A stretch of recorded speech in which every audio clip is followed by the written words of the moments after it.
However, we've also put him in hose made of iron. Those are an essential part of the armour, but take far too long to put on, and I feel like a lot of you will get bored. So we pre-prepped him, and I'll be talking about those later. So, the first layer that goes on is the gambeson. This is essentially a padded jacket designed to take the force out of blows. For some of the lower classes, this might be the only armour that they can afford. However delicate it looks, it does a fantastic job of turning blades aside. For the knight, however, its primary function is to absorb the percussive blows from maces, from swords, from axes. It takes a lot of the danger out of it. When they're clad in all of their metal armour, penetrating it's a very difficult task. But if you can break the man underneath with sheer force, then it's a fairly worthwhile endeavour. Unfortunately, I think your old Mickey's run off. Yeah, I left my army camp in the tent. That's unideal. So, there's a second piece of armour that works in conjunction with the gambeson, known as the arming cap, which you're about to see presently. It's a coif, using the same kind of quilted materials that the gambeson's made of, and it performs the same function, but for the most important part of our knight, his head. So we'll tie that up, ties up the chin, gives him a good battle bonnet look. I know. You'll notice this one, it's not just dyed dark colours from the sheer amount of oil that is on the mail. This one is purposely dyed dark grey. Dark grey, a particularly rich colour, is found in the roots of certain plants that only grow overseas. So to be able to afford to dye a gambeson that's only going to get mucky and covered in blood, this in itself is the display of his wealth. So next, the mail. So, this is a male hauberk.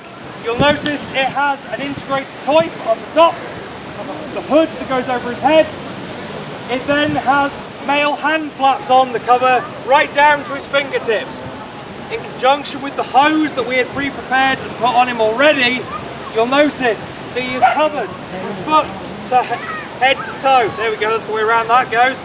Head to toe in mail. This makes him impervious to most cuts and slashes. You'll notice he looks somewhat like a jellyfish while he's trying to put it on. All of the various ties manage to essentially lace it to his body. Yes, it's heavy. However, if you have a number of points of contact along like the elbows, the hands, the knees, the ankles, it pulls it closer to the body and stops it from weighing on you as heavily. You'll notice that when he's got this on over his face, it makes it very difficult for anyone to identify who he is or what side he's fighting from. You'll notice the shield and floor and surcoat. Those are coloured to identify him. There are a number of stories, the most famous of which comes the Battle of Hastings. It was said that at one point a rumour started spreading amongst the Normans that William the Conqueror had died. This is a perfectly plausible series of events, since when you're clad in this much mail and every man around you is clad in this much mail, it's very difficult to identify friend from foe. So therefore they need an identification system, which comes in the form of heraldries and surcoats. Mail armour like this is very expensive. Something like this is probably made of 100,000 links. Each of those has to be hand forged from wire and then hand wound into links and then assembled. This is no mean feat. Armouring workshops would often be headed by a master armourer. They're the ones that understand how to tailor it, how to fit the mail to the man. However, every woman, child that you could find would be employed in putting together these little links. A laborious process done only by daylight and candlelight. You can imagine how it wrecked their eyes. The cost of metal in period is also incredibly expensive. Something like this is probably a few pounds worth of hauberk. They can range for a mail corselet, which is just like a t-shirt made of mail. Maybe you can get a battered up third, fourth hand one for about 21 pence. Approximately 3 weeks' wages for a skilled worker. This goes all the way up to, we have examples from Germany of hauberks worth £51. These are edged with gold. We say pounds, we don't mean like modern pounds, we literally mean £50 worth of silver. Wow. These are incredibly valuable items. When a man is taken prisoner on the battlefield, knights are not trying to kill each other, they are trying to essentially ransom each other. They want to take their cousin, their uncle, whoever. They want to take them back to their castle, they'll strip them of their horse, their armour, whatever they have of value. They'll treat them as guests, and then their relatives pay them to have them back. This economically cripples your opponents. It's a far more effective method than just killing him. And when you have pieces of armour that are quite this expensive, you understand why that technique works. Next, the belt. Like I said, the ties are integral to making mail armour work. If you allow it to free flap, it pulls on you in horrible ways and will exhaust you by the end of a battle. However, you'll notice that the belt ties it close to his hips. By tying it close to his hips, you can bear the weight on his hips as well as his shoulders. This works in much the same way as a modern walking rucksack does, spreading the weight and allowing him to fight for longer. Next, the surcoat, please. So, I've already talked about this before, but the surcoat primarily acts as a means of identification. You'll notice across our encampment you'll see people wearing different coloured surcoats. These often reflect the heraldries or the allegiances of the people that you're fighting for. Secondarily, however, when you go across to the Crusades and you're fighting in the Holy Lands, it keeps the sun, not on days like today, but it keeps the sun off your mail armour, keeping the heat down and allowing you to fight for longer. Equally, it protects the mail armour from the rust that would ensue from the viscera of the battlefield. Next, the sword. So, the sword, the symbol of knighthood. These have no other purpose other than as tools of war. They very easily, therefore, become a status symbol of the nobility. You'll notice on this particular example it has a brass pommel. Pommels are often decorated.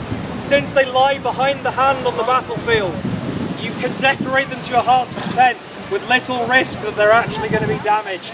They really show your wealth and status, in addition to the fact that you can afford good steel to make a sword. What's fascinating about swords is because steel is such a difficult art to master in our period. If you have a good sword that works, maybe your father owned it first and it served him good for many years. He would then pass it down to his son, who might pass it down to his. This then leads to this generational mythos surrounding swords. We have examples where they've been rehandled and refitted and reground so that they fit the styles of the day. But that sword is continual, and it means that you can trust it because it's survived so far. Next. The helmet. This particular example is what's known as a faceplate. You'll see how once he is encased in this, it's very difficult to see any facial features. This is the natural evolution of the nasal helm that you'll see a number of later in the battle. They have a simple bar that covers the nose. This grants maximum visibility and allows a fair amount of protection since it stops slashes across the face. However, by the beginning of the 13th century, these type of helms are becoming more prevalent. They are a result of the increased technology of metallurgy, which allows bigger and better plates to be made with more certainty that they're not going to crack. And it also therefore provides a certain degree of more protection than the nasal. It's all about what kind of fighting do you want to do. Are you going to be in the thick of it, tanking those hits, taking everything with lots of armour? Or do you want a slightly lighter helm that perhaps gives you more visibility and more mobility? Next, on the realm of mobility, this is a shield. It's made of wood. A lot of Hollywood would have you believe that a metal shield is preferential. However, if it's made of wood and it's light and manoeuvrable, his best defence is getting that in the way of an incoming blow. He can deflect it away, he doesn't necessarily need to make contact to survive. A knight might have 6 or 7 shields behind the lines, prepared for him by an armiguier. He stops a blow with one, it cracks, he goes behind, gets another one, straps it in his arm, rejoins the fight. These are disposable items. This one has his heraldry on it. This allows the differentiation of friend and foe. I couldn't tell who this man is from behind that mask. However, if you recognise the lion, you'll recognise that from a long distance away, and you'll be able to tell, oh right, maybe I shouldn't kill him. Or, more importantly, yes, he's worth a lot, I'll ransom him. So, now the knight is fully armed. Do you want to see what he can do in combat? Yeah! Right, I've got a much bigger ego than that. Yeah. Do you want to see what he can do in combat? Yeah! That's more like it. Ragnall! Ragnall! Ragnall! Okay, we have Ragnall the Scot versus Sir Matthew Delahaye. Can I get a cheer for the Scot? And can I get a cheer for Sir Delahaye?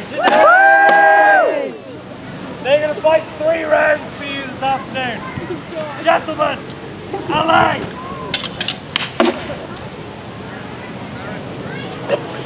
Come on, Scotsman.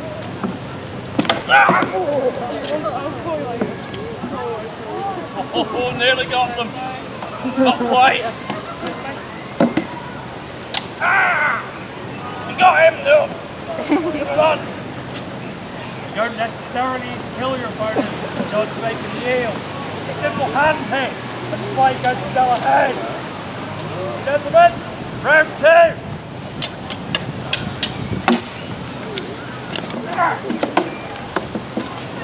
Come on, pretty boy.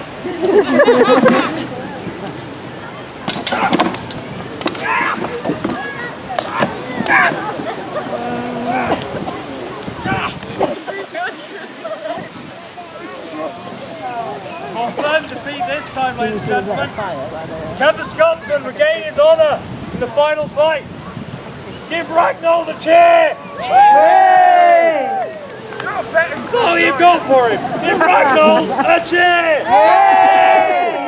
Let me go! Give me your best, Scott. Gentlemen, allez! Delahaye!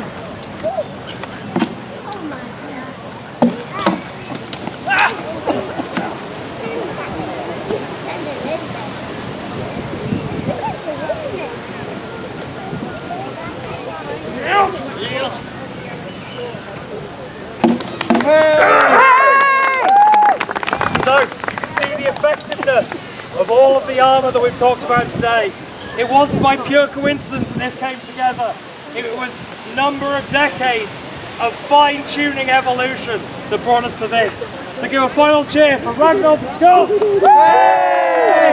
And Sir Matthew Delahaye! Thank you very much. We've been Historia Normannis. This has been the arming of the night.